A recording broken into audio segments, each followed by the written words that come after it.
Eastern Airlines Flight 66 was a regularly scheduled flight from New Orleans to New York City that crashed on June 24, 1975, while on approach to New York's John F. Kennedy International Airport, killing 113 of the 124 people on board. On the morning of June 24, 1975, New York City, NYC, was preparing itself for an oncoming thunderstorm. By noon, it was already pouring and winds blew ferociously over the city. It was just a few minutes past noon when two airplanes approaching John F. Kennedy Airport, JFK, prepared to make a landing on runway 22. One of the planes, Eastern Airlines Flight 66, Boeing 727, reported high levels of turbulence as it flew closer to the landing site. However, despite these reports, air traffic controllers allowed the planes to land on the runway. As the Boeing 727 approached the runway, it was swept down by wind shear towards a row of lights. Its left wing was torn off by the lights in a matter of seconds, and soon the impact of the ground shattered the plane into pieces. The explosion caused debris to fly in the surrounding area of Rockaway Boulevard. Flight 66 traveled from New Orleans to Queens, New York, with 124 people on board, 8 of which were crew members. All but 11 people perished in the crash. The crash of Flight 66 was attributed to the severe conditions created by the thunderstorm on the landing site. As the captain attempted to land at JFK, he entered into a microburst that often accompanies severe thunderstorms. A microburst consists of severe and localized winds that are capable of knocking down any planes in its path. Within a microburst there are wind shears, or diverging winds, varying in speed and direction. This type of aerial environment has continued to be a troubling aspect of air travel, and plane crashes have often been attributed to the presence of microbursts and wind shears. Advancements were soon made in regards to this issue. New technology allowed for better wind shear detection systems to be developed.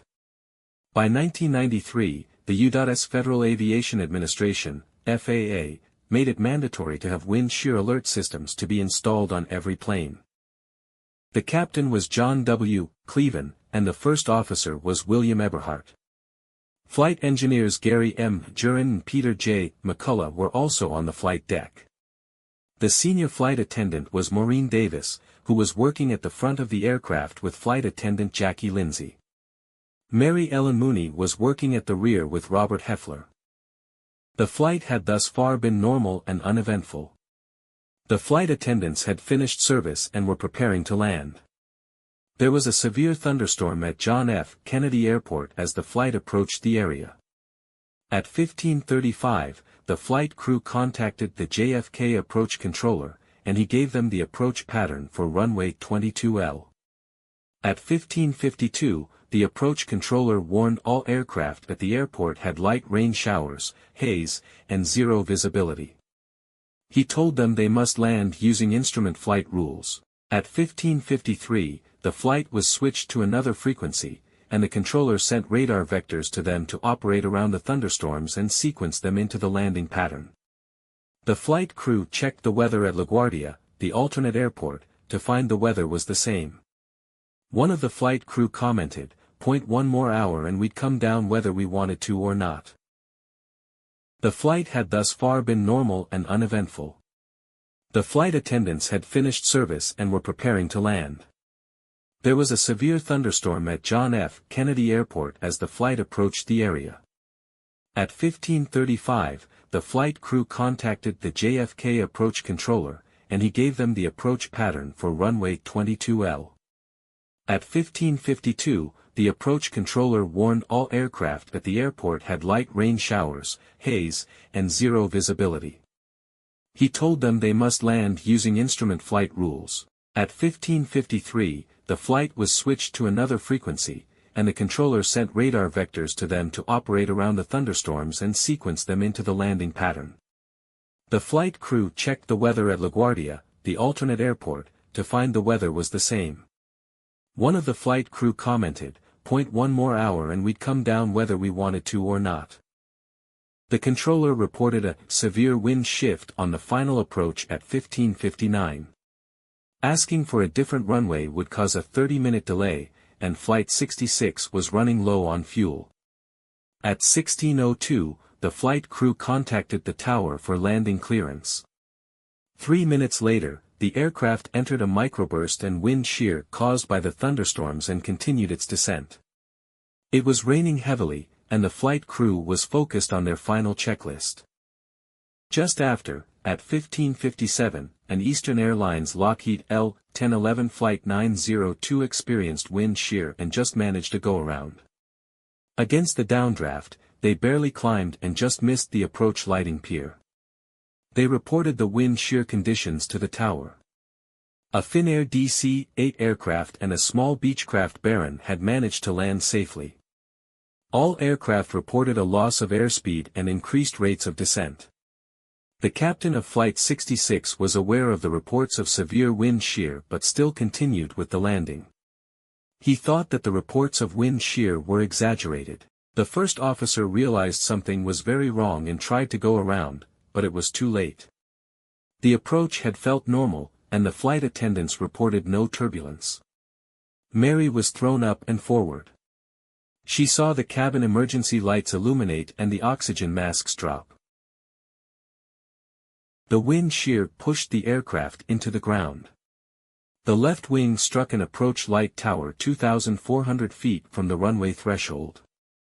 The aircraft struck another 5 towers, ripping the aircraft apart.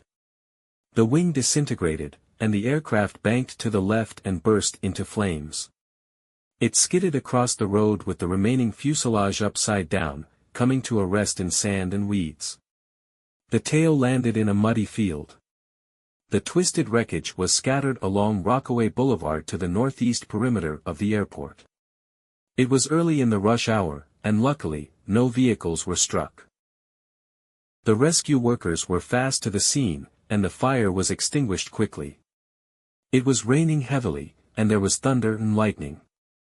Bodies were strewn around among suitcases, personal belongings, seats, and debris.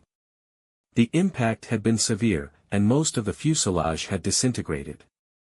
The rescue workers had the grim task of collecting the remains. There was burnt flesh and mutilated body parts. A makeshift morgue was set up so that medical examiners could try and identify the remains. The aftermath. Robert and Mary, who were seated at the back, escaped through the exit doors, emerging to a scene of devastation.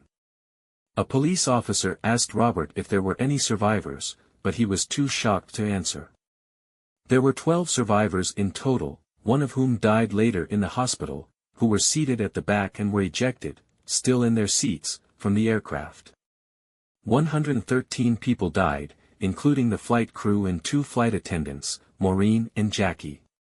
Robert and Mary were taken to the hospital with fractures, bruises, cuts, and internal injuries caused by the seatbelt. The accident taught many lessons about hazardous weather conditions, and it led to the development of wind shear detection equipment. The cause of the accident was wind shear and the microburst and the failure of the airport and flight crew to recognize severe weather hazards. Amazingly, Mary returned to her job in August of the same year.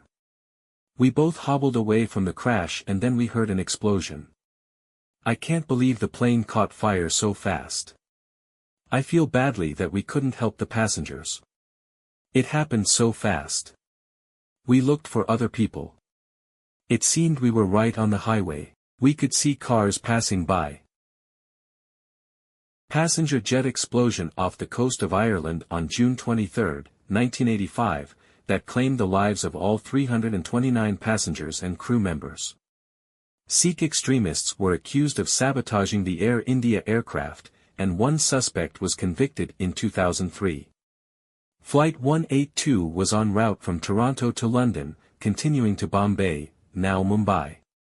After a routine stop in Montreal, where Canadian officials removed 3 suspicious packages from the aircraft, the flight departed for London as scheduled and established communication with Heathrow Airport's tower. But just 45 minutes from its destination, the jet disintegrated in midair. No warning or emergency calls were issued. As the plane disappeared from radar screens, Heathrow staff dispatched emergency rescue crews, but no survivors were found. Only 131 bodies were retrieved from the sea.